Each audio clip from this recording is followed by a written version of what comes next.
1992년 11살 여아를 성폭행한 후 살해한 혐의로 종신형을 선고받은 후안 리베라. 그러나 20년이 지난 2012년 그는 살인자라는 오명을 벗고 무죄가 된다. 억울한 옥살이를 한 그의 누명을 벗겨준 것은 무엇이었을까? 바로 DNA 분석 등 과학수사 기법과 누명을 벗고자 하는 그의 의지, 그리고 관계자들의 끈질긴 노력이었다. 그 누구에게도 반갑지 않은 말, 누명. 하지만 불가항력의 힘에 의해 죄를 뒤집어 쓰거나 죄를 지었다고 의심받는 사람들이 있다. 그런 그들 중엔 극적으로 누명을 벗는 이들도 있다. 이것은 바로 그들에 관한 이야기다.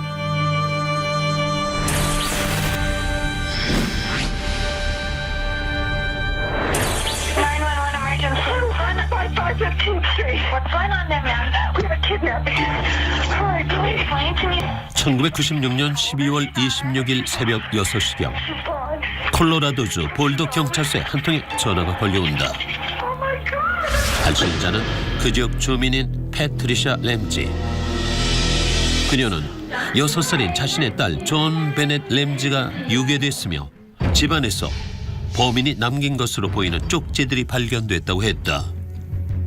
그 쪽지엔 몸값 약 1억 3천만 원을 준비하라는 것과 오전 8시와 10시 사이에 전화를 걸어 몸값 전달 방법을 알려주겠다는 내용 등이 적혀 있었다. 하지만 범인은 오후 1시가 되도록 연락을 하지 않았고 범인의 전화를 기다리던 경찰과 존 램지의 가족은 집안을 샅샅이 뒤진다. 그런데 얼마 후 존 베넷의 아버지 존 램지가 지하실 포도주 저장고에서 목이 졸린 채 숨진 딸의 시체를 발견한다. 부검을 통해 존 베넷은 전날 밤 10시에서 26일 새벽 6시 사이에 사망한 것으로 추정됐고 두개골 손상과 성폭행 흔적이 발견됐다. 살인 사건이 발생했지만 외부 침입 흔적이 전혀 없는 기이한 상황. 과연 범인은 누구일까?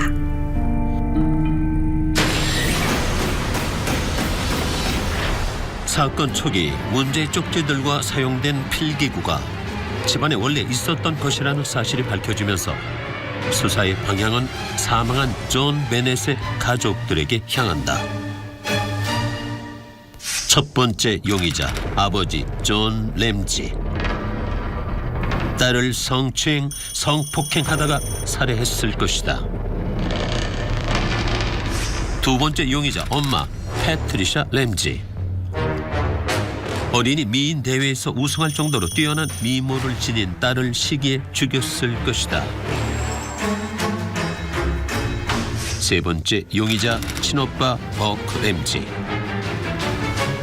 평소 가족과 주변인들의 사랑과 관심을 독차지한 여동생에게 질투를 느끼던 중 존 베넷과 실갱이를 하다 실수로 죽였고 이를 무마하기 위해 부모가 납치극을 꾸몄을 것이다 라는 것이었다.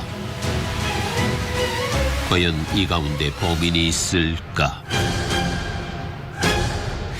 수사 당국은 이 세 사람 가운데 가장 유력한 용의자로 엄마 패트리샤 램지를 지목했다. 그 이유는 무엇일까? 그 답은 범인이 남긴 쪽지에 있었다. 1997년 1월 볼더 경찰서는 텍스트 분석가로 유명한 뉴욕 베서 대학의 도널드 포스터 교수에게 쪽지의 분석을 의뢰했는데 그는 패트리샤 램지가 쓴 다른 글과 쪽지를 비교한 결과 글 쓰는 습관이 거의 일치했다고 주장했다. 정신병력자 앤드류 호지스 역시 쪽지 분석 결과에 대한 보고서를 볼더 지방 검찰청에 제출했는데 거기엔 이런 내용이 담겨 있었다. 살인범은 여자다. 쪽지를 쓴 사람은 살해 행위에도 가담했다. 살인범은 잡힐 것을 예상하고 있다. 살해 동기는 분노와 깊은 마음의 상처다. 범인은 존 베넷을 살해하기 전에 쪽지를 썼다. 몸값의 X로 볼 때 이 사건이 유괴 사건이 아님을 암시한다고도 했다. 실제로 범인이 요구한 존 베넷의 몸값은 아버지 존 램지의 보너스 금액에 거의 일치하는 액수였다. 이로 인해 범인은 존 램지 집안 내부 사정에 정통한 인물이라고 추정되었다.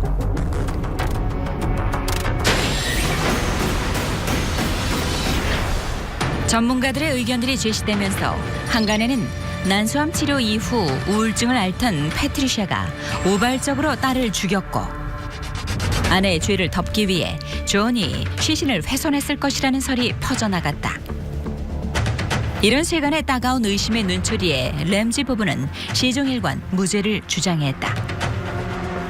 경제적으로 부유했던 그들은 방송에 출연해 약 1억 원의 현상금을 내걸며 딸의 범인을 찾아달라고 호소했으며 최고의 변호사들과 법의학 전문가들을 고용해 무죄를 입증하려 했다. 지난 2013년 공개된 법원 자료에 의하면 1999년 대배심원들은 존 베넷 부모를 기소하기로 결정했지만 증거가 불충분해 담당 검사가 기소를 포기한 것으로 알려졌다. 검사의 기소 포기 이후 존 베넷 램지 사건의 실마리는 좀처럼 풀리지 않았다. 그러던 2003년 경찰은 존 베넷의 속옷에 남아있던 혈액에서 DNA를 추출해 검사를 의뢰했다. 과연 결과는 어떻게 나왔을까? 그것은 가족과는 전혀 관계없는 신원 미상의 남자 것으로 밝혀졌다. 현재 그 DNA는 미 연방수사국 FBI에서 운영하는 복합 DNA 색인 체계인 코디스 시스템에 제출돼 보관 중인데 아직까지 일치하는 사람을 찾지 못한 상태다. 범인은 밝혀지지 않았지만 존 베넷의 부모는 DNA 분석 덕분에 용의 선상에서 벗어날 수 있었다. 그렇게 혐의를 벗게 된 패트리샤. 그러나 지병으로 2006년 6월 사망하고 만다. 그로부터 약 2개월 뒤 태국 방콕에서는 존 베넷 램지 사건의 범인이 잡혔다는 소식이 전해진다. 현지에서 성범죄로 구금 중이던 미국인 존 마크 카라는 사람이었다. 그가 범행 일치를 자백하면서 존 베넷 램지 사건은 다시 언론의 주목을 받았지만 DNA 검사 결과 그 또한 범인이 아닌 것으로 밝혀졌다. 한편 2008년 볼도 지방 검찰청은 DNA 기술의 발전 덕분에 램지 가족은 더 이상 존 베넷 사건의 용의자가 아니다라고 발표했다. 또한 존 램지에게 딸을 잃은 절망 속에서 겪어야만 했던 세상의 비난과 의심의 눈초리에 대해 사과한다는 편지를 보내기도 했다. 사람들의 기억 속에서 잊혀가던 이 사건은 2016년 9월 미국의 한 방송사가 재조명하면서 다시금 관심을 모았다. 해당 프로그램은 범죄 전문가들의 조사 분석을 한 결과를 바탕으로 사건 발생 당시 9살이었던 친오빠 버크 램지가 사건의 진범이라고 주장했다. 버크 램지가 실수로 동생을 죽였고 부모는 그것을 은폐하기 위해 사건을 조작했다는 것이었다. 그러나 이런 주장에 크게 반발한 버크 램지는 자신의 명예를 훼손했다며 현재 방송사를 상대로 약 9천억 원의 손해배상 소송을 제기한 상태다. DNA 분석으로 누명을 벗은 램지 가족. 하지만 여전히 그들은 사건 조작 의혹에서 자유롭지 못하다. 그 이유는 아직까지 존 베넷 램지 사건의 진범이 잡히지 않았기 때문일 것이다.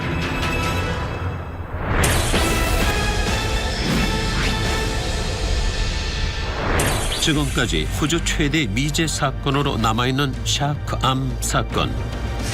이 사건에도 억울한 누명 피해자가 있다. 그런데 사람이 아닌 상어다. 1935년 4월 17일 호주 시드니 쿠지 해변 근처에서 대형 상어가 잡힌다. 크기가 약 3.5m에 달하는 일명 뱀 상어였다. 포획 직후 수족관으로 옮겨진 뱀 상어는 사람들의 관심을 끌기 충분했다. 그러던 4월 25일 관람객들 앞에 등장한 뱀 상어는 갑작스럽게 구토를 하기 시작했는데 상어가 토해낸 토사물은 일순간 사람들을 얼어붙게 했다. 뱀 상어가 토한 것은 사람의 왼팔이었던 것이다. 팔 안쪽에는 권투를 하는 사람의 문신이 새겨져 있고 그 아래에는 잘려진 밧줄이 묶여 있는 것이 아닌가. 뜻밖의 소동이 벌어지자 수족관 측은 즉각 뱀상어를 해부했는데 그 결과 뱀상어가 통째로 삼켰던 작은 상어가 문제의 왼팔을 먹어치운 범인임이 밝혀졌다. 그런데 이후 진행된 조사에서 새로운 사실이 밝혀진다. 경찰은 팔의 주인이 상어에게 잡아먹힌 게 아니라 살해당한 것이라고 주장했다. 즉, 상어는 버려진 사람의 팔을 삼킨 것에 불과하다는 것이다. 그 이후로 죽은 상어의 위장에서 팔을 제외한 다른 신체 부위가 발견되지 않은 점과 피해자의 팔이 절단된 모양을 들었다. 피해자가 상어의 공격으로 희생됐다면 팔에 상어의 이빨 자국이 있어야 했지만 그런 것 없이 칼에 잘린 것처럼 절단면이 깨끗했다. 그렇다면 팔의 주인은 누구일까? 경찰은 신원을 밝히기 위해 지문을 채취하려 했지만 상어의 위액 탓인지 지문은 심하게 훼손돼 있었다. 그렇게 신원 파악에 어려움을 겪고 있을 때 에드윈 스미스라는 남자가 경찰서를 찾아왔다. 그는 문제의 팔이 자신의 형 제임스 스미스의 것이라고 주장하면서 증거로 동일한 문신이 새겨진 팔을 가진 형의 사진을 제시했다. 그리고 에드윈은 형 제임스가 팔이 발견되기 열흘 전인 4월 7일 쿠즈 해변으로 휴가를 떠났으며 이후 소식이 끊겼다고 했다. 그의 증언을 토대로 경찰은 피해자의 신원은 제임스 스미스로 결론짓고 해군의 협조를 받아 나머지 신체를 수색했지만 실패하고 만다.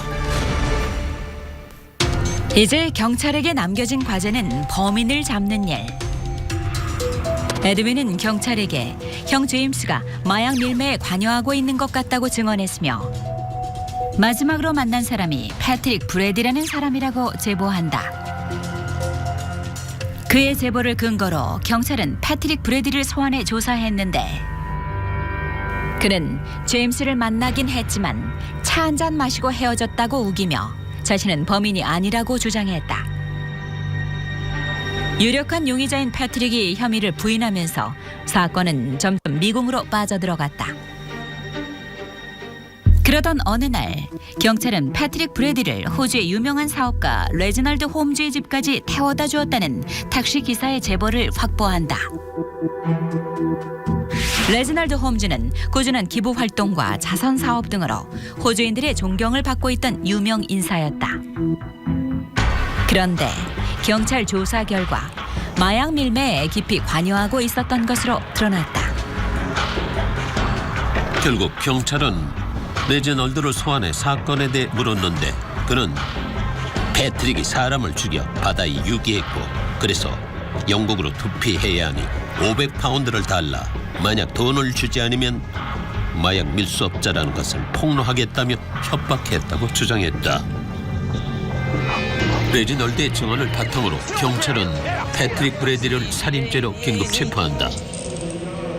검찰 역시 패트릭 브래디를 범인으로 확신하고 기소했는데 1935년 6월 12일에 열린 재판을 앞두고 전혀 예상치 못한 변수가 발생한다. 재판에 출두하기에 집을 나섰던 레지널드가 누군가의 총격에 피살당한 것이었다.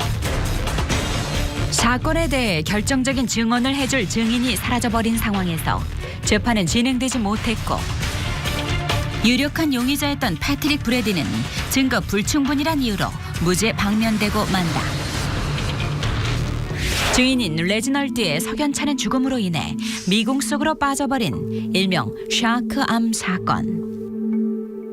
최초의 용의자인 상어는 혐의를 벗었지만 지금까지도 진범이 누구인지는 여전히 오리무중 상태다.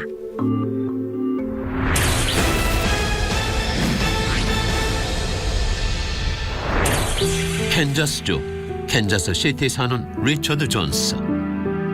강도 혐의로 억울한 옥살이하던 그가 수감 17년 만인 올해 누명을 벗고 자유의 몸이 됐다. 그는 어떻게 범인으로 몰리게 됐으며 또 어떻게 누명을 벗게 된 것일까? 지난 1999년 캔자스주 롤런드 파크의 대형 마트 주차장에서 한 여성이 폭행을 당하고 가방을 강탈당하는 사건이 발생했다. 사건 현장에서 지문이나 DNA 등이 발견되지 않았던 터라 경찰은 피해자와 목격자인 대형마트 경비원들의 증언을 토대로 용의자를 6명으로 좁힌다. 이후 그들의 머그샷을 피해자와 목격자에게 보여주며 범인을 구별하도록 했는데 존스가 지목되고 만다. 이로 인해 경찰에 검거된 존스는 사건 발생 당시 여자친구의 집에 있었다며 알리바이를 주장했지만 법원은 받아들이지 않았고 결국 징역 19년형을 선고받는다. 그렇게 시작된 수감 생활이 15년을 넘어설 무렵 그의 감방 동기인 다른 한 재수자로부터 운명을 바꿔놓을 만한 이야기를 듣는다. 그것은 바로 당신과 똑같이 생긴 수감자가 다른 교도소에 있다라는 말이었다.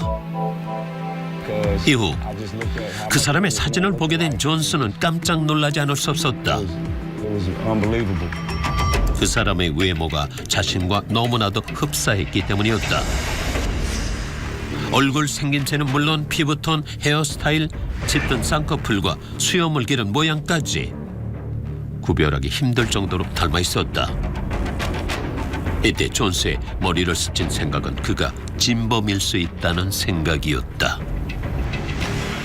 이후 존스는 캔자스 대학 로스쿨의 무죄 입증 탐사 그룹 미드웨스트 이노센스의 소속 변호사 앨리스 크레이그와 접촉해 그간의 사연을 알렸고 크레이그는 존스의 알리바이가 확실하다고 보고 무죄 입증을 위해 백방으로 뛰었다. 그녀의 조사 결과 존스와 똑 닮은 사람은 리키 아모스로 밝혀졌다.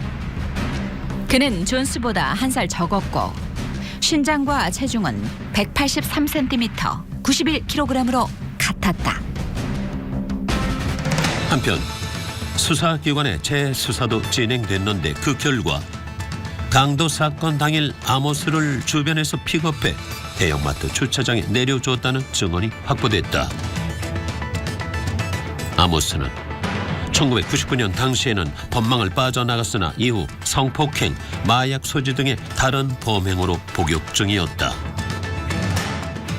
이런 재수사 결과를 바탕으로 재심이 받아들여졌고 존스는 자신에게 내려진 가혹한 형벌을 마침내 걷어낼 수 있었다. 하지만 17년이란 세월만큼은 되돌릴 수 없었다. 구속될 당시 1살과 갓 태어난 딸은 어느덧 18살, 17살 어엿한 숙녀들이 돼 있었다. 억울하게 옥살이를 한 사람들의 무죄를 입증하기 위해 1992년 뉴욕시의 여쉬바대 법학과를 중심으로 공익법률 시민단체인 무죄 프로젝트가 탄생했다. 이 단체는 인종차별, 목격담에 의존한 기소, 검증 없이 채택한 위증, 허위 자백, 부실한 감식법 등에 의해 자유를 강탈당한 미국 시민이 10여만 명에 이른다고 주장한다. 그래도 다행인 것은 DNA 감식 기술의 발달로 억울한 옥살이에서 벗어나는 수감자들이 늘고 있다는 사실인데 그 가운데에는 1981년 성폭행 혐의로 99년형을 선고받고 복역하던 중 27년이 지난 2008년 1월 텍사스주 댈러스 카운티 법원에서 무죄 선고를 받은 찰스 챗맨이 있다. 1981년 당시 20세의 배관공이었던 챗맨. 그러나 집 근처에서 20대 백인 여성이 성폭행을 당하는 사건이 발생하면서 그의 인생은 나락으로 떨어진다. 경찰이 보여주는 용의자들 사진 가운데 피해자가 챗맨을 범인으로 지목한 것이다. 피해자가 범인의 인상착의에 대해 실수를 할 리 없다고 믿었던 경찰은 첸맨의 기소를 일사천리로 진행했다. 사건 발생 시간에 집에서 수 킬로미터 떨어진 곳에서 일을 하고 있었다는 첸맨의 알리바이는 무시됐고 12명 중 흑인이 1명뿐이었던 배심원단은 첸맨의 유죄를 결정했다. 이후 99년형을 선고받고 복역 중이었던 첸맨에게 3번의 특별 사면 기회가 주어진다. 하지만 그는 받아들이지 않았다. 죄가 없는 만큼 사면을 받을 이유가 없었기 때문이었다. 그런 그가 유일하게 희망을 걸었던 것은 DNA 검사였다. 그러나 2004년까지 2차례 DNA 검사를 했지만 결과는 판단불능이었다. 이제 그에게 남은 DNA 검사 기회는 단 한 번뿐이었다. 성폭행 피해자의 몸에서 채취한 범인의 정액 샘플로 검사할 수 있는 기회는 3번뿐이기 때문이었다. 마지막으로 2007년 12월 DNA 검사가 이루어졌는데 이전보다 적은 양의 샘플로도 더 정확한 결과를 얻을 수 있는 YSTR이라는 새 DNA 감식법이 나온 터라 첸맨은 일말의 희망을 갖고 있었다. 크리스마스로 세상 사람들이 들떠있을 그 무렵 초조하게 검사 결과를 기다렸던 첸맨에게도 반가운 소식이 전해진다. 범인의 DNA와 첸맨의 DNA가 일치하지 않는다는 것이었다. 그 결과를 바탕으로 2008년 1월 무죄를 선고받고 자유를 얻게 된 첸맨. 끝까지 포기하지 않았던 그의 집념과 믿음이 마침내 그를 감옥으로부터 구해낸 것이다. 이대원 재판장님, 이 영상 한 사람의 인생을 송두리째 바꿔놓는 누명, 그리고 그것을 벗기 위한 치열한 싸움. 억울하게 용의자 또는 범인이 된 누명의 피해자들. 그들이 누명을 벗는 과정은 한편의 인간 승리 드라마가 아닐 수 없다. 성폭행과 살인 누명을 쓰고 20년간 수감 생활을 하다 2015년 무죄로 풀려난 미국인 후안 리베라. 그는 주 정부로부터 약 220억 원의 보상금을 받았다. 억울한 옥살이에 대한 물질적 보상. 하지만 돈으로도 되돌릴 수 없는 게 있다. 그것은 바로 그들이 잃어버린 세월, 그 시간들이다.